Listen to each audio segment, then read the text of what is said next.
কি ভাবি আছা? ভাবিছোঁ মই আগতে কি আছিলোঁ আৰু তোমাক লগ পোৱাৰ পিছৰ পৰা মই কি হৈ পৰিলোঁ। তোমাৰ এই আমাৰ প্ৰথম দিনটোৰ কথা মনত আছেনে? আছে, কিয় নাথাকিব। সেইদিনা যদি তুমি মোক পইচাটো দি নিদিলা হয় মোৰ যে কি অৱস্থা হ'লহেঁতেন। বাৰু তুমি মোক কি ভাবি হেল্প কৰিছিলা? তোমাৰ মুখৰ ৰিয়েকশ্যন দেখিয়ে গম পাইছিলোঁ তুমি যে কিবা প্ৰব্লেমত পৰিছা। কিন্তু সেইদিনা তোমাৰ ওপৰত মোৰ খঙো উঠিছিল। কিয়? তুমিতো থেংক ইউ এটা ক'ব পাৰা। অৱশ্যে নক'লে ভালেই হ'ল দিয়া। আজি থেংক ইউটো কোৱাহেঁতেন হয়তো চাগে তোমাৰ লগত মই এনেকৈ লাগিও নাথাকিলোহেঁতেন আৰু আমি দুটা এনেকৈও নাথাকিলোহেঁতেন। তোমাৰ এই সহায় কৰা স্বভাৱটো দেখি মোৰ বহুত ভাল লাগিছিলে।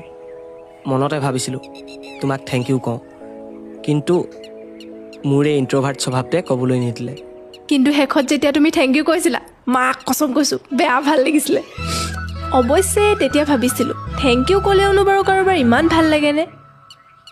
আৰু শেষত ভাল লগা কাৰণটো বিচাৰি পালোঁ যে থেংক ইউটো তুমি কৈছা আৰু মোৰ মনে তোমাক বিচাৰিছে।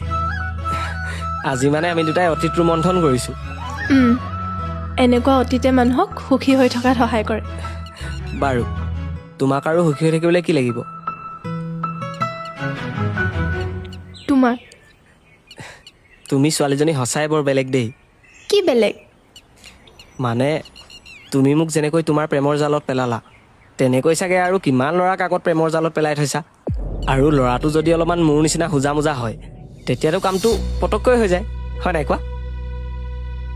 সাগৰ, কোৱা কোৱা। তোমাৰ মুখৰ পৰা এইষাৰ কথা মই কেতিয়াও আশা কৰা নাছিলোঁ।